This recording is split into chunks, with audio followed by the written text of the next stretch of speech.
어서 오십시오, 사또. 대사, 참으로 오래간만이십니다. 예. 그런데 어찌 이 먼 길을 오셨습니까? 하도 그리운 마음에 불원천리 찾아온 게 아니겠습니까? 아이고, 과분한 말씀. 자, 우선 안으로 드시지요. 예, 그럼. 진수야, 어서 차를 올리거라. 예, 스님. 자, 이 안으로. 예. 이리 앉으시지요. 고맙습니다. 서산대사께서는 이방백이라는 이 선비를 유난히 반가운 기색으로 반기셨습니다. 그럴 수밖에 없었지요. 이방백은 대사께서 금강산에 계실 때에 강원도의 관찰사로 계시면서 서로 마음을 나누었던 사이였으니까요.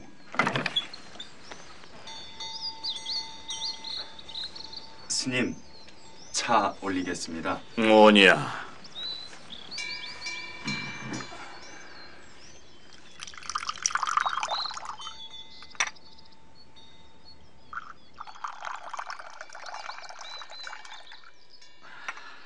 자, 차 한 잔 드시죠. 산속에는 차밖에는 없어서. 그걸 제가 왜 모르겠습니까?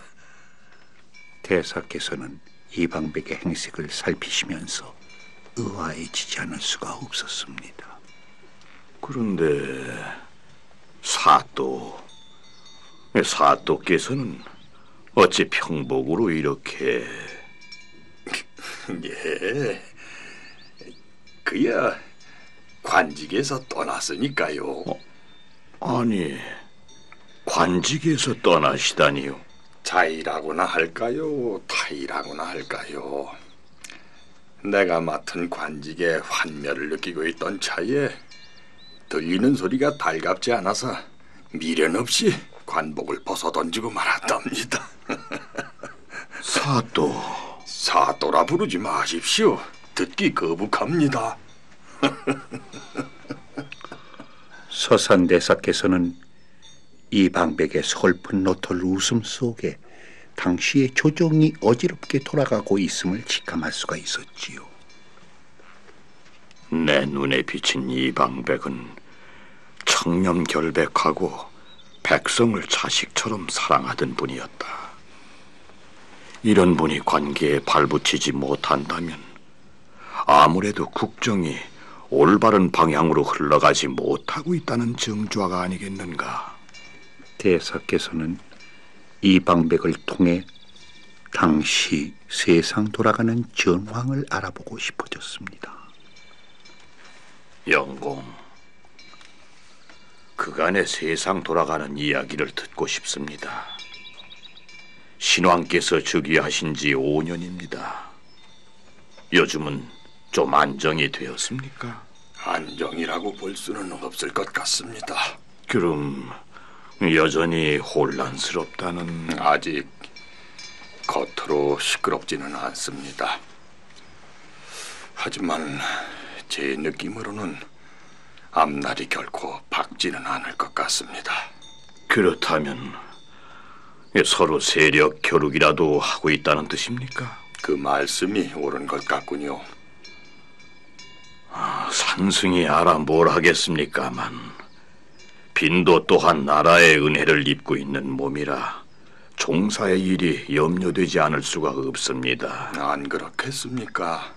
듣자니 신왕께서는 왕대비께서 섭정을 하시다가 곧 환정하신 후로는 지난날 명정조에 있었던 을사사화에 희생된 이들을 모두 신원했다고 들었습니다. 그랬지요. 뿐만 아니라 정암 조광조공을 영의정으로 추서하고 기묘사화를 꾸민 남곤의 관직을 삭탈하는 등 일대 개혁 조치를 취하시고 신진사류들을 기용하셨지요. 퇴계 이황 선생을 모시는가 하면 신진기예인 율곡 이이를 기용했다는 소식도 들리더군요. 그런데 이것도 구군이랄지 이 태계 선생께서 바로 재작년에 별세하지 않으셨습니까? 예. 퇴계 선생은 빈도도 뵌 적이 있어 시를 지어 바친 적이 있는데 참으로 애통한 일입니다. 70이 가까우셨으니 천수를 누리셨다 하겠지만요. 그래, 지금은 율곡이 고군분투하고 있는 셈이랄까요. 아니, 고군분투라면 서로 자기 세력을 규합하고 자기 당의 이익을 위해서 상대 당을 헐뜯는 일에 영일이 없는 것을 율곡 혼자서 뜯어말리느라고 고심을 하고 있는 격이니까요. 그러니까 기득권 세력과 신진사료 사이에 아직도 아니올시다. 아니 그럼 신진사류 간에 분열이 생길 조짐이 보인다니까요. 저런요. 그러니까 자기 세력이 커지니까 서로 실권을 잡으려고 신진사료 안에서 분파가 생겼다는. 예. 그러니 이율곡 혼자 사리사욕에 눈이 어두운 그들의 마음을 돌려세울 수가 있겠습니까? 분파를 주동하는 이는 누구인가요? 구세력을 대표하는 이는 심의겸이요, 신세력을 대표하는 이는 김효원이라고 들었습니다. 심의겸과 김효원이라.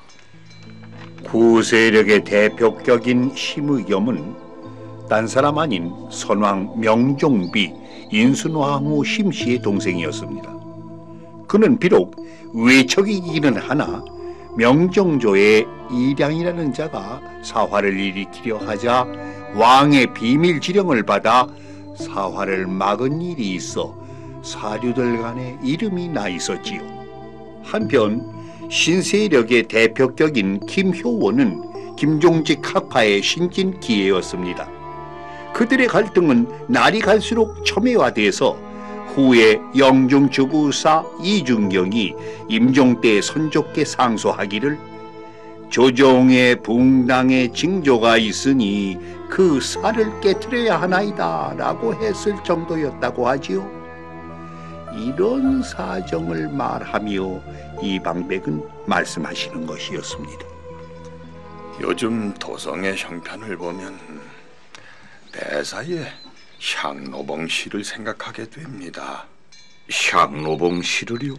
그 시에서 대사께서는 만국의 도성은 개미집과 같고 천가의 호걸들은 초파리떼라고 읊지 않으셨습니까? 요즘 정객들은 과연 초파리떼가 아니고 무엇입니까? 그런 생각을 하니 소생이 이번에 관복을 벗은 것이 오히려 다행이라는 생각이 듭니다. 나무관세음보살. 서선대사께서는 이방백의 얘기를 듣고 우울해지지 않을 수가 없었습니다. 당리당략 사리사욕에 앞서 종묘사직과 가엾은 백성들을 먼저 생각해야 하건만. 이방백은 묘향산에서 며칠을 머문 후에 대사와 작별을 하게 됐지요.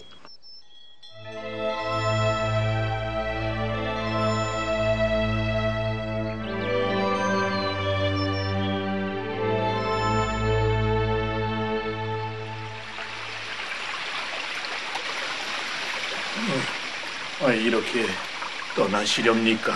예, 며칠 대사와 함께 있다 보니 그동안 어지러웠던 마음이 한결 맑아진 것만 같습니다. 그래, 이제부터 어디로 가시려는지요? 향리의 노모께서 병환 중이십니다.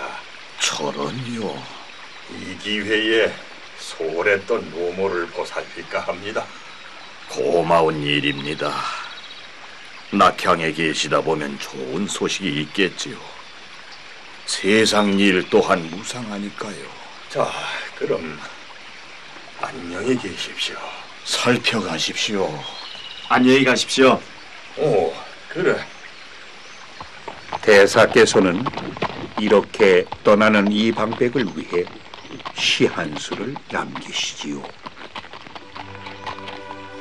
일찍이 홍진의 금을 벗어나 절에서 홀로 문 닫았더니 이제 천리길 먼 손이 만산의 구름을 와서 헤치네.